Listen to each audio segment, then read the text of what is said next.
Hello, CSMFO. I'm Jennifer Becker, Chair of the CSMFO Communications Committee, and your host for today's CSMFO podcast. I'm delighted to have with me the newly appointed Assistant City Manager and currently Acting City Manager of the City of Pasadena, Matt Hawkesworth. Matt is here to talk about a topic that touched all of our hearts here in California, and that is Pasadena's recent experience with the Eaton Fire. So, Matt, welcome to the podcast. Thank you very much. Appreciate it. Glad to be here. And I look forward to talking through this, although it's hard. I imagine it is. Well, let's start with an easy one. First, congratulations on your appointment as Assistant City Manager. Of course, prior to this role, you were a longtime finance director and CSMFO member. Can you tell us a little bit about how you got started in your public finance career? Sure. I got started my public finance career in college. My college advisor at the University of Laverne had an internship at the city of Laverne. The city manager reached out to him and said, "Do you have anybody?" So we met.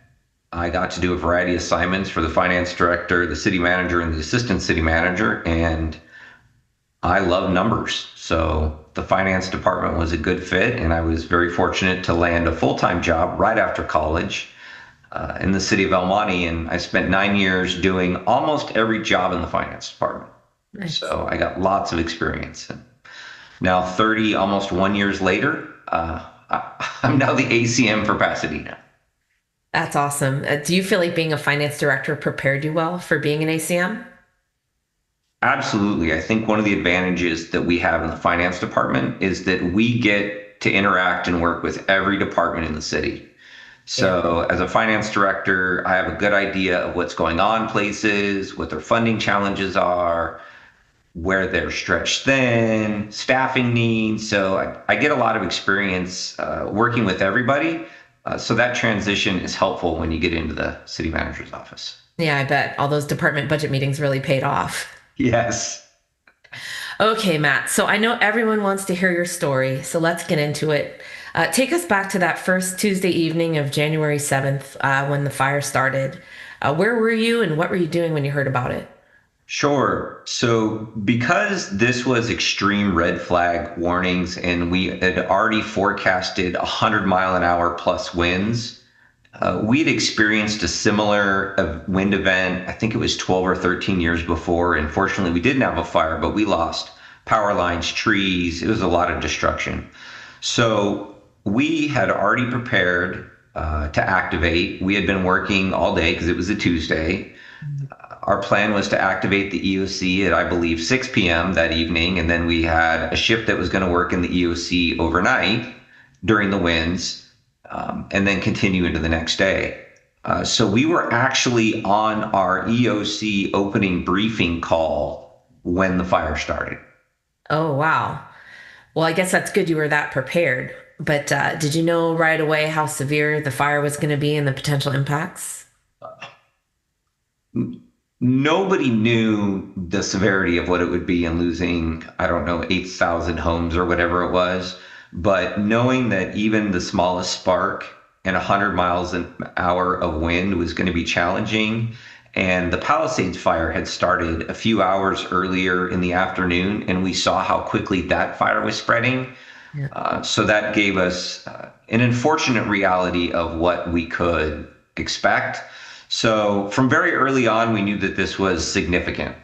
Yeah. And probably also knew, too, with other fires happening, that the resources were going to be stretched thin as well. Absolutely. Well, it sounds like at least you coordinated a pretty good response and were already prepared. Did you expand your EOC? Was it a full activation right away, or did you immediately the next morning start calling in more staff? So we were pretty close to full staff overnight. Okay. I think we held back a few more people than was planned, but we were already prepared to be pretty staffed overnight. So we didn't have to hire back or keep back a lot of people. Honestly, the bigger challenge was we activated. Yeah. As soon as we knew it was a fire, it was instantly thought like, we're going 24 hours. We're going to be in this. While this is urgent, we actually need to send people home. because we need people to get rest because we're going to need them back at 4 or 5 or 6 in the morning Need that second to, shift. yeah, to that second shift. And so the idea is all hands on deck, but in an emergency environment, it's like, no, we need two shifts of 12 hours each. And so some of you go home, get your home situated so that we can get you back here. And so that's what we were focused on. So was finance going overnight too? You had them operating at 24 hours also, and did you have enough folks to cover the two shifts? Yes. So a few things. In the EOC, we have the finance section and the logistics section. Right. And in Pasadena, the finance department leads both of those sections. Oh, interesting. So we have purchasing in the finance department of Pasadena. So our purchasing administrator and people on her team lead the logistics section. And then our accounting and budget staff largely lead the finance section.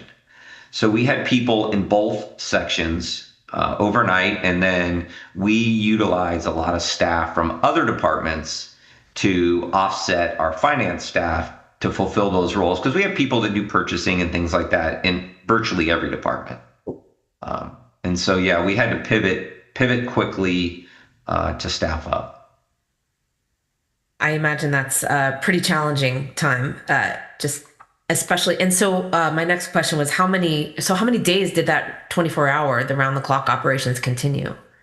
Uh, I believe we operated 24 hours for 10 or 11 days. Oh gosh. And that's really because we had the fire that started.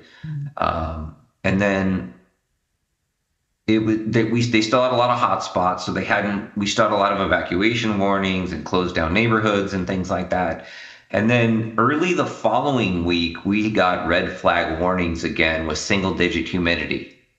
And so the reality of it starting back up or things like that was very real. So we didn't stop operating 24 hours until after that second red flag warning finished. And then we pivoted to, I think our shift was 7 a.m. to 10 p.m. Wow. Because we realized that at some point, there wasn't much we were able to do in the middle of the night. Because a lot of things like the evacuation shelter and a lot of those things had stabilized. So we had already ordered meals and coordinated with the Red Cross and done all those things. So we didn't need to do much in the middle of the night. So then we ran two shifts that covered 7 a.m. to I think it was 10 p.m. So, in my experience, we tend to assign some of those critical EOC roles to folks that live nearby so that they're able to respond quickly in an emergency. But often these are the same people that may be directly impacted by the disaster. Did you have a lot of staff that were personally impacted by the fires? And how did you cope with that from both a work perspective and an emotional one? Yes. We had, I don't know what the final number was. I know in the finance department, the FTE count is 70 people, and we had 7 people lose their home.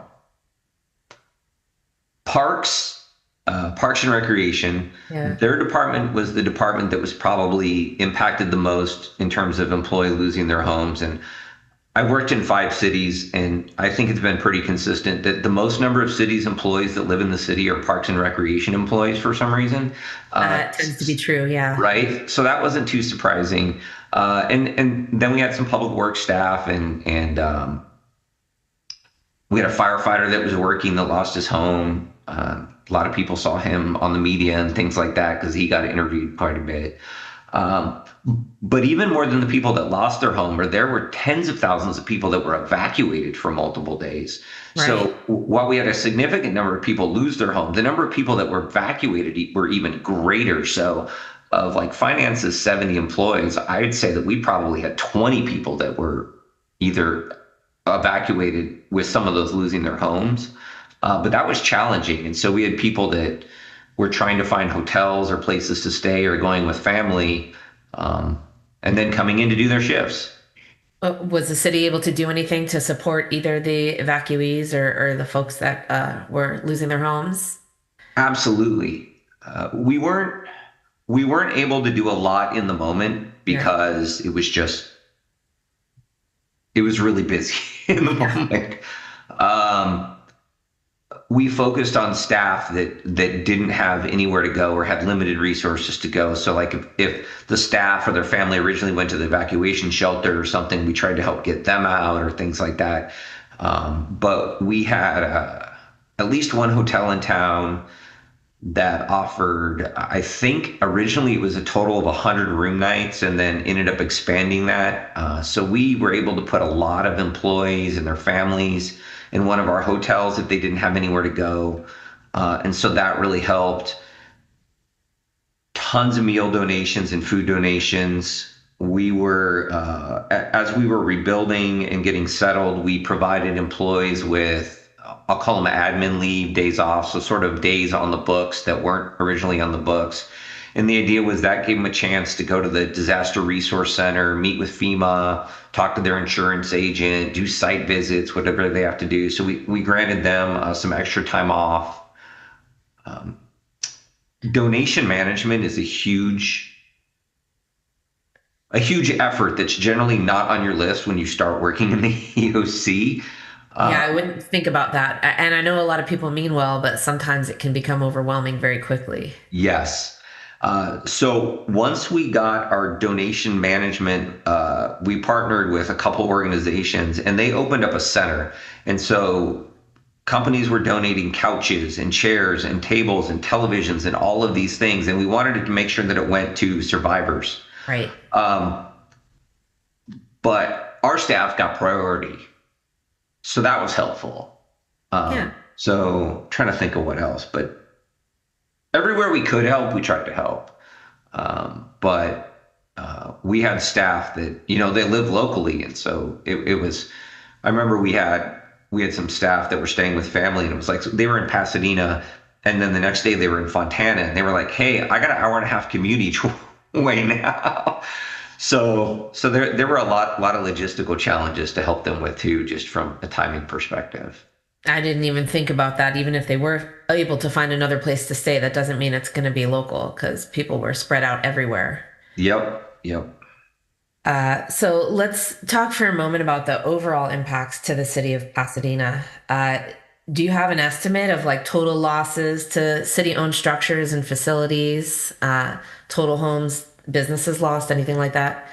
Yes. So I believe the final count was we had 117 red tagged properties, so considered a total loss in Pasadena. I think the total fire was like 8,000.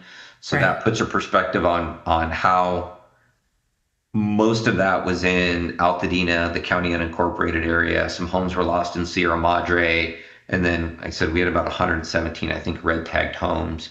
We had another dozen or so homes that weren't red tagged but had significant damage, like a detached garage burned down or things like that. But the house wasn't a total loss. We had hundreds and hundreds of more homes that had to remain evacuated for a long time because of the smoke and the Yeah. smoke damage. And And the so, lack of utilities too, right? It took a long time to get yeah, utilities. lack of. I'm proud to say that our utility, first of all the utilities that was back with potable drinking water and providing service to all, and first utility that had all its electricity back on. How So long that was was that? huge. Um, Do you know it was roughly? within days. I mean, it felt like forever in the moment. Well, I was 8 miles away in La Crescenta and it took 4 days for me to get power back. And Right. we were not directly impacted by the fire. So that's pretty impressive that Pasadena was able to get everybody back up that quickly. Yeah, we had I can think of one of our other directors who lives in Monrovia, and I think that director was out of power for like 6 or 7 days. And it's like, I got to come to work because we have electricity. Right. I was doing the same thing, coming to work to charge all my devices and Yeah. going home to sit in the dark. Yeah. Yeah, exactly. So the utility was really a blessing. We actually provide a lot of water to customers in Altadena area too. Mhm. That's been a little more challenging. In terms of infrastructure, we had two water reservoirs that sustained significant fire damage. Oh, One of them, I believe, is a total loss, and the other one close to a total loss in the end. We lost our police department firing range and armory. Oh, wow. So not only did we lose it, but that became a hazardous site because of all the ammunition and stuff that had burned and probably fired off in the middle of the fire. Oh, gosh. We lost all of our. So we have a job training program called MASH. Mhm. They're city employees and they spend 2 years on the job developing skills. All of their vehicles and most of their equipment was lost in the fire. Our graffiti crews, all of their equipment was lost in the fire, and then some other ancillary things. But those were the biggest things. So I believe our total city property damage is somewhere between the 50 and $100 million range, and so we're navigating that through our insurance policies and public assistance programs and things like that. What about longer term financial impacts? Has it impacted your ongoing revenues? Do you have continuing costs, credit ratings, things like that? We jokingly said during the fire that the first person to call was the credit rating agencies. Uh, it was an email like, "Hey, everything okay? Yes, okay. We want to talk to you." It Uh, was within a week. We got the same call. yeah. So yes, the credit rating agencies were very interested in what was going on. The good news is all of our very positive credit ratings have been reaffirmed, and we weren't downgraded or anything, or even put on a negative watch. So that was very positive. Oh, that's good news. Revenues were a mixed bag. The community of Altadena is largely a residential community. They didn't have a lot of commercial. So a lot of their recreation, a lot of their dining, a lot of their shopping happened in Pasadena. So while we only lost, it sounds terrible, we only lost 117 homes, we probably lost 20,000 customers. Yeah. And so our residents, our restaurants, was way down, especially a lot of the restaurants in the northern part of town. Like that kind of business was way down. So certain industries felt it a lot. We equated it the first few weeks after the fire were like the first few weeks of COVID when everything shut down and you didn't see anybody out and nobody was in the streets and nobody was dining or doing anything. That's how it felt for the first few weeks after the fire. I can imagine. I mean, I certainly avoided the area, right? Just because Right. you don't want to cause trouble by driving around. But I Yes. imagine on the flip side, your TOT was probably as high as it's ever been for that immediate time. Right. So our transient occupancy tax for hotel stays was up. The governor issued a number of executive orders which kept extending the 30-day deadline. So even if people were staying in hotels for 60, 90, 120 days, we kept collecting TOT on those stays. Oh, okay. So hotel stays was a place where revenue was certainly up. And even sales tax was a mixed bag because restaurants in some of those categories were way down. Some retailers like a Target or we don't have a Walmart, but that kind of industry was actually up because all the people that had to evacuate or lost their homes or things like that, they had to go and shop and buy new clothes and buy new things. I didn't think about that. And, Yeah. and so you saw these peaks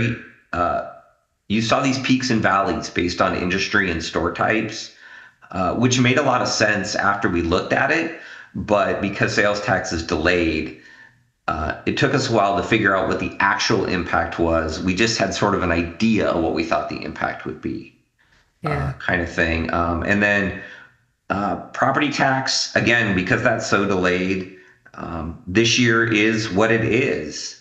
And for the most part, a lot of the legislation and things like that is sort of holding the line on a lot of those properties. So we don't expect to see a big downturn, but we also won't get a windfall from the new construction either, kind of Right. thing. So that's a mixture. But program revenues, people participating in summer camps and those kind of things, pretty good turnout, but Okay. definitely a little bit down. Some of that might have to do with the other issues like immigration that are going on. Yeah. Revenues were really a mixed bag for us. It's definitely not a one size fits all. Well, I'm glad that, it wasn't across the board downturn. So, because that's the time when people need your services the most, obviously. Yeah, and then I think you asked me about ongoing costs, and Yeah. that's the other side. We have ongoing costs because there's been tremendous pressure, and just this past Monday, the council elected to waive all rebuilding fees that legally we can waive. Okay. I think we quantified that at somewhere between $4 and $6 million of fees that we'll likely waive, and so that's a cost to us in terms of we'll still have the general fund expense, but we won't have the general fund revenue kind of thing. Right. So there's that kind of cost. We're very careful and cautious about what we take that is insurance reimbursable or FEMA reimbursable. And so that we're not spending money on categories that people think, oh, yeah, we'll get reimbursed from that. And then the finance department goes, that's not an eligible category. Yeah. So a lot of education on those ongoing costs to try to minimize them and keep them in the right buckets to be reimbursable and things like that. Um, so, but manageable. Most of the big costs, I would say, were in the first 90 days. Yeah. That's typical, right, with the recovery. And I'm going to get to FEMA in a moment, but you touched on this a little bit. We all know that Pasadena is a charter city, but what a lot of our listeners may not know is that Altadena is sort of an unincorporated area of LA County. So, did you find that folks struggled to differentiate between the two? And how did that impact your ability to provide service in the aftermath of the fires? Yeah, that was really interesting. I would say that there was a lot of challenges and a lot of emotions about that, right? We Pasadena has a name that's international because of the parade and the football game that we host on January 1st every year. So almost every news coverage, every article, everything that was written, it was about the fire in Pasadena. And Yeah. that hurt a lot of feelings, candidly. A lot of people that lived in Altadena were like, wait a minute, we lost our homes too. We're not Pasadena. We like the people that live in Altadena are proud residents of Altadena. They will never say they live in Pasadena. They live in Altadena. It's a very passionate community for sure. Right, But they right. do both end in Dina, so you have that, right? Yes. And so that's why the phrase or the t-shirts when they were doing fundraising, it was Dina Strong. Yeah. Because that incorporated both, right? But there was a lot of those tensions, and it was at every level. It was at every level, and so that was hard to navigate. And then the other part was the county would announce something, or the city was announce something, and people would get confused because it's like, well, who said that? What does that mean? Where do I go? Who do I do it? It's like, well, if the county's doing it, is it the city doing it? Or if the city's doing it, is it the county doing it? Yeah. And so it was really hard for people to understand where to go and what to do. And then eventually a lot of those resources just got consolidated. And so it ended up being sort of a one-stop shop, one place for information that they could go. And that really helped once the recovery efforts started and the response efforts slowed down. But like our evacuation shelter, our food giveaways, our water giveaways, all that stuff, we never took roll. Right. Did you have city and county people working side by side in terms of helping people understand the process for their own land or their own house recovery? Uh, In some programs, yes. So after a major wildfire, there's two phases of debris cleanup. There's phase one and phase two. And phase one is household hazardous waste, and then phase two is fire damage, Right. your house, your trees, your foundation, etc. All of that work is coordinated by federal agencies, and the Fed said we deal with one person in one location. So the Fed said everything goes through the county. And so then we had to tell our residents, hey, we know you're not used to this, but you actually have to go to the county for this because the feds have decided the county is going to manage this program. Right. And so our staff got up to speed the best we could. So if they called, we could help them walk them through the county process, but understand they still had to go through the county process. They must have loved that. That's not why you choose to live in the city of Pasadena. Right. And explaining to everybody that like this is how the federal government works. And because it was because it was the Palisades fire and the Eaton fire, it was the county to do both. So it was really a one-stop shop for two fires. Goodness. So city of LA, city of Malibu, city of Pasadena, city of Sierra Madre, all of these cities, it was like, nope, you go to the county. I never realized that. Yeah. So We'll refrain from commenting on how well that works when you deal with the county at times. Okay, I'm going to circle back to this. So, one of my very first coworkers in Burbank used to tell me that his favorite four-letter word beginning with F was FEMA. So, let's get to it. Tell us about your overall experience working with FEMA. Any challenges, successes you faced? Was it worse than you thought, better than you thought? it was different than I thought. I Okay. won't say that it was worse or better. It was just different. And I'll share some of the challenges and I'll share some of the victories. The two biggest challenges that we had were one, the Public Assistance Guide, or also known as the acronym Papa G.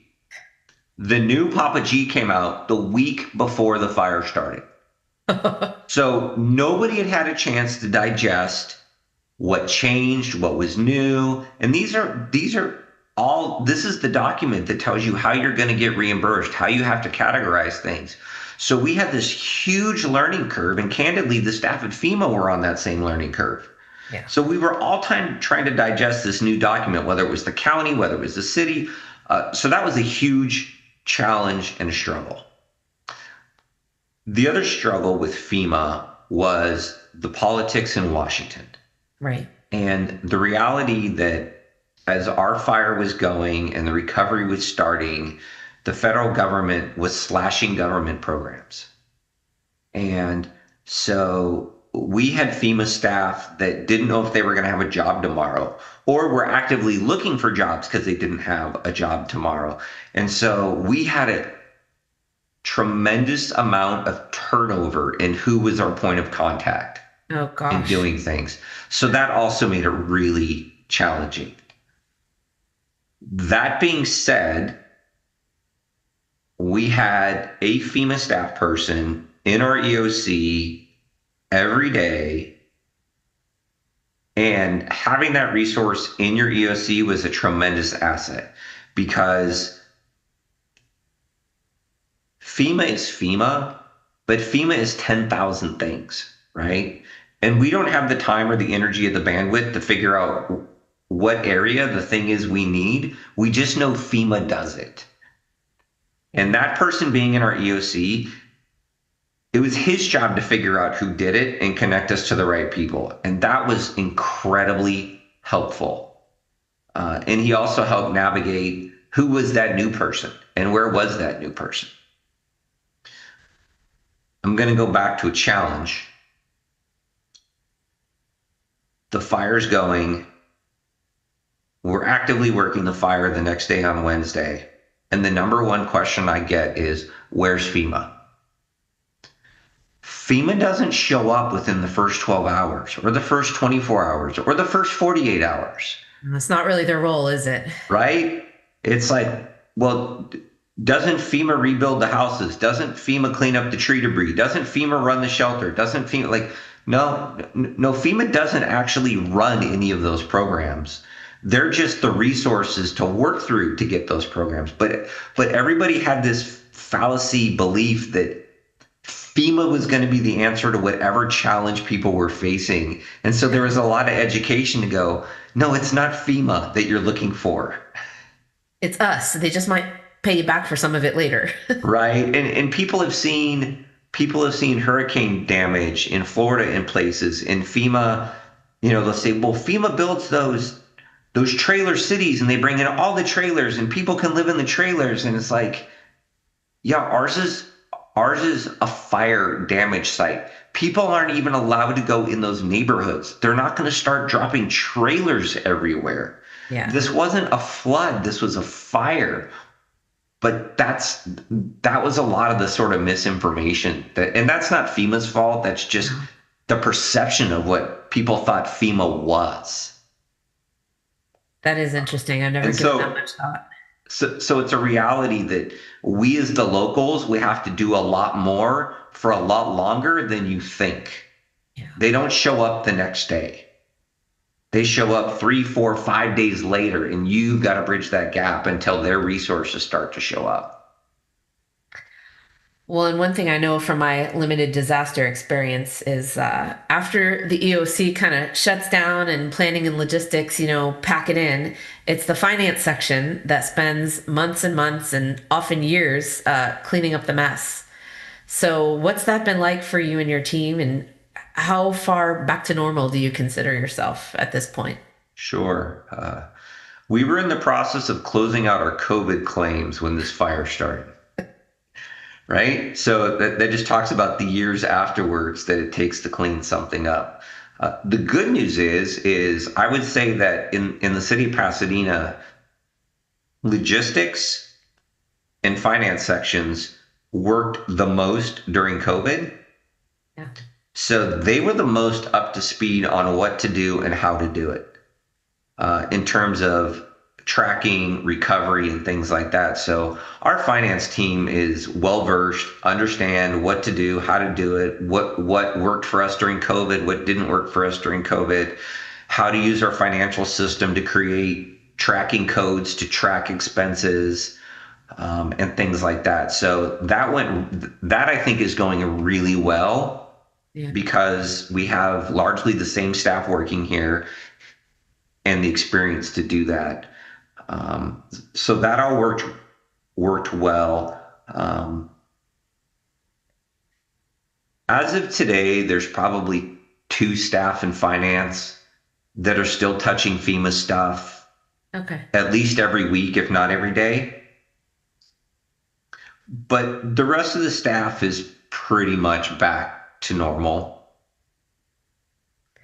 Well, that's good to hear.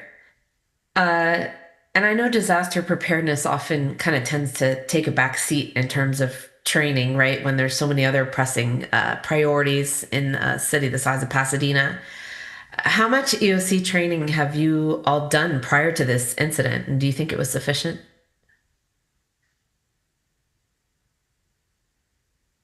Without working for a city where you can have full-time Office of Emergency Management, like the Yeah. County of LA, their Office of Emergency Management, that's all those people do. They work in the EOC each and every day, right? Most of us cities don't have a full-time Office of Emergency Management, right? Maybe a So person. We have a person, which we consider ourselves pretty lucky. yes, and so do we, and I'll get to that later. Um, if you don't have a full-time Office of Emergency Management, you couldn't train enough for what happened. Right. There's not enough training in the world that would have prepared us for this. Um, but we still could have trained more in specific areas that would have been beneficial, that would likely be beneficial in the future if we had to do it again to get ready. Like you and most of the listeners, I'm going to guess, you do an exercise at City Hall and maybe it lasts 4 hours. Maybe it's a really long exercise and you do it all day one day. And you kind of go, oh, yeah, that table, the person that handles animal control will be there, and somebody from the Red Cross will be there, and somebody from there will be there. But those people aren't ever there in your drill, right? Right. In real activation, they're all there. And how that interaction works is nothing like how you thought it would work during the drill. Um, and so there's those kind of lessons learned. Having more information about the stuff you have, trucks, vehicles, equipment, supplies, resources, buildings, facilities, having all of that at your fingertips when you're in a full-blown activation, really valuable, Okay. really valuable kind of thing. And it's really valuable to have it in the EOC because in the drill, generally your A team is always there. In the real one, it's your A or your B or your C Or the people that never even knew what logistics was, but you grabbed warm bodies and put them in there. And so, Whoever's available. right? So having those resources in the EOC, in Office 365 folders, in a binder, whatever it might be, but having it there and ready so that it's there for them and they don't have to be the experts on that subject kind of thing. But that's a lot of work to keep current all the time, right? Of Because course, you do because it you and then only two think years about later, it. yeah, Yeah. 2 years later, it's like, oh, that's not really current anymore. All those people that were on that list, half of those people aren't there or don't work in those positions anymore. I find it a challenge just to keep my EOC roster current because staff change all the time.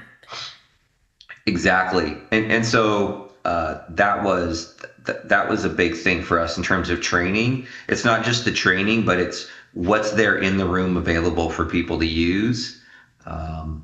That don't know. Like we have desk manuals, and those are super valuable. Like, here, look at this, because I don't have time to tell you what to do. Just speed read that the fastest you can, kind of stuff. But then I will also say that there is a few of us that are very well trained.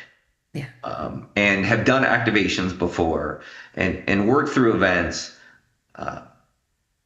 And thank goodness we have those people, because if you don't have any of those people that understand sort of the whole thing from beginning to end, it would have been really hard. Yeah. And imagine, is your EOC located close? Did you have power? Did you have network? All of the things you needed to get going? So we have two EOCs. We have a primary and a secondary. Okay. Our primary EOC is at our city yards. At 2 a.m, the city yards lost all power and connectivity. We had no internet. We had no cell service. We had no electricity. We had no nothing. So everybody was working off. Cell service came back for one of the carriers. I don't remember which one it was, but one of the carriers was like, "Oh, you have Verizon? Great. Can I use your phone?" kind of thing. Yeah. That was off. We had no internet connectivity. Electricity came back on first because of the generators. Internet connectivity was the thing that was gone the longest. That was down until probably like 8 or 9 in the morning. Okay. We lost access to all of our local data network storage systems. So like not the Office 365 stuff, but the stuff that might be stored in a network drive. Right. Or we lost access to our financial system or things like that. Lost that for about that same period of time. So there was a lot of stuff being done on paper and pencil and flashlight. And then at about 8 in the morning, the fire was moving towards our EOC, and I had to make the call. Do we hunker down or do we move? And so I made the call because I'm one of two EOC directors. So I didn't run finance. I ran the EOC. That's my job. Wow. So I had the day shift. I made the call. We're moving the EOC. Let's go. So we moved to the basement of City Hall to do that. And so that was chaos, like chaotic as well, right? And scary because it was dark, because the smoke was so thick. Streets were blocked because trees were down everywhere. It was stressful just driving down the street to move EOCs kind of thing. So it was a wild ride, and we learned a number of things. I think it's safe to say that we now have Starlink and satellite kind of internet connectivity for the future, so that we could set up anywhere on the planet and have internet connectivity. So we quickly made some improvements like that. Pro tip, CSMFO members, Starlink or some kind of satellite. Yeah. I would have thought about that, but I mean, and that's such a tough decision to make, but also you can't risk, all those folks that are there working, right? Even though our EOC is at the city yards. Yeah. We have gas tanks, right? We have our own water and power utilities, so we have our own water chemical lab. things like that catching on fire, that was not where we wanted the EOC to be. So Okay. that for me, it was an easy call. It was like, no, we need to be in City Hall where it's far removed. Uh, and in retrospect, it was absolutely the right move.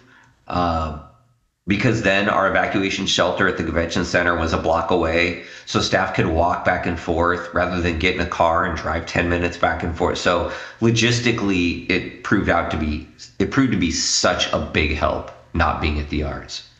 Yeah, that makes a lot of sense. So you talked a little bit about this, but is there anything? It sounds like there's lots of things you did well in response to this emergency. Is there anything, if you could look back now, that you would have done differently? Deeper bench. Okay. So, I mentioned earlier having your A and B team. Um, our A shift leader in logistics, 2 days in, got the stomach flu.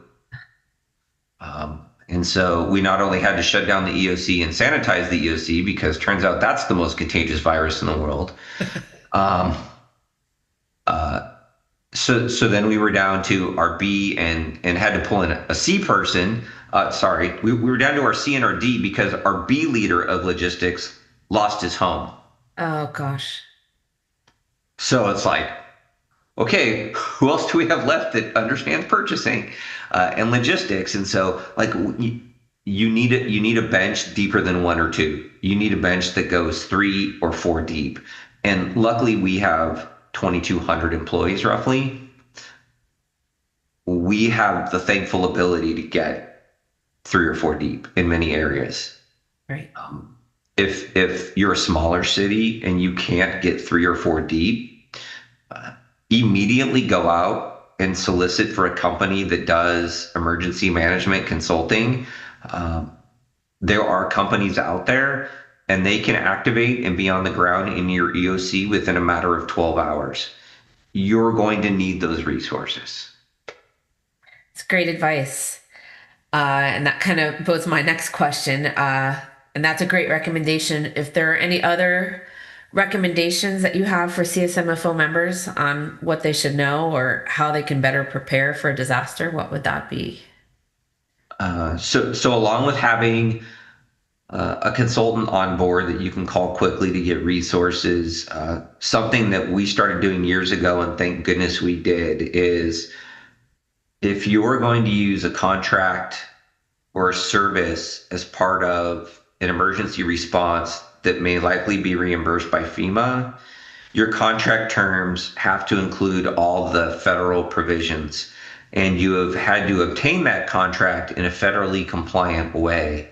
Right. We started doing that many years ago, and that proved to be such an asset because then we could call our tree trimmers or our debris companies or all of these companies and know that we could use them today because they had already been vetted and their contracts were already federally compliant so that we could use that work. If it wasn't and we would have had to do that again, it would have been so much more work that we were able to avoid, kind of thing.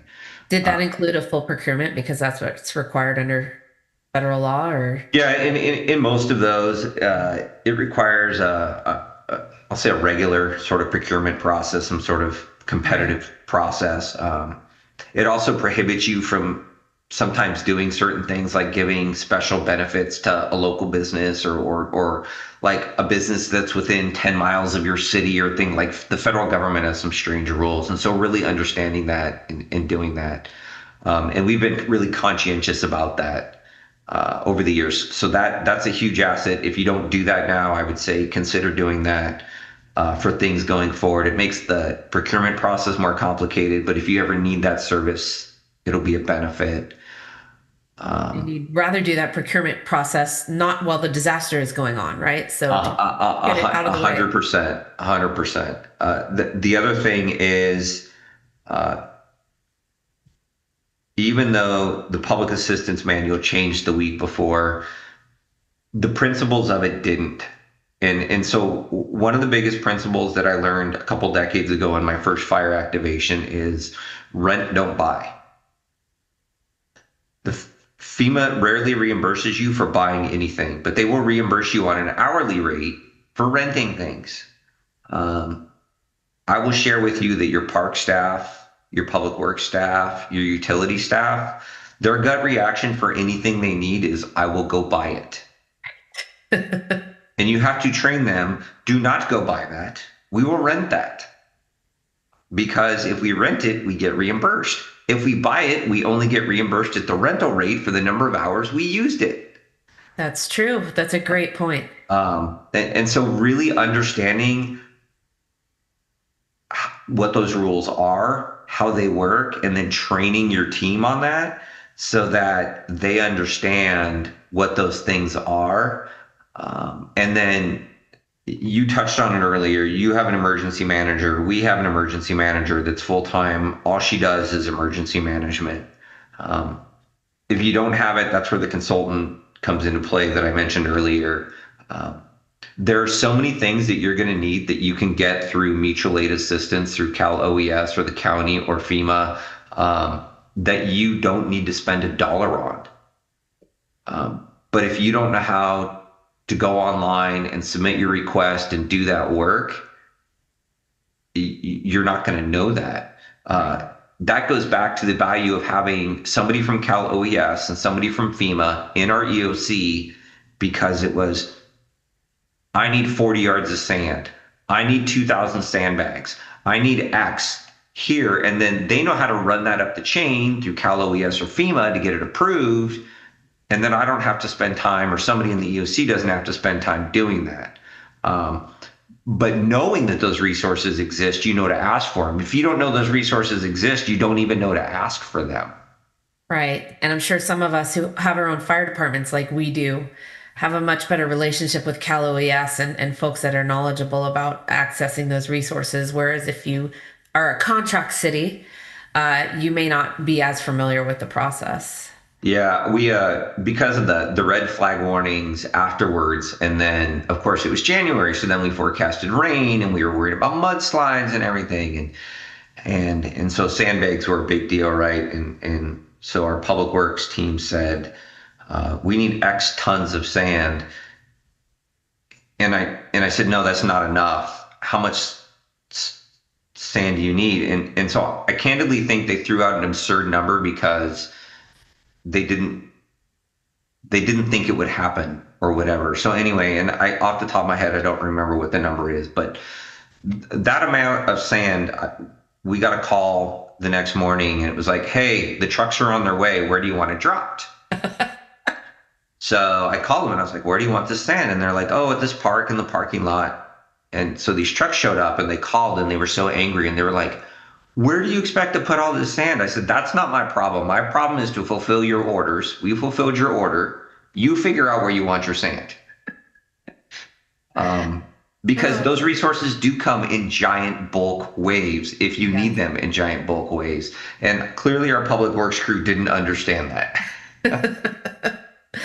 Yeah, sometimes asking for more than you need is not always the right decision. No, but sometimes it is the right decision. So it was like, I told him, I said, we'll use up the sand. It might take 2 winters, but we'll use up the sand. It'll be fine. Yeah. So, Well, that was a really interesting bit of insight to the life of an EOC. And Matt, I really thank you for being with us today to share your experience and your wisdom with CSMFO. And I know our membership is wishing you and the city of Pasadena all the best with your ongoing recovery efforts. So thank you very much for taking the time to do this. yes, thank you.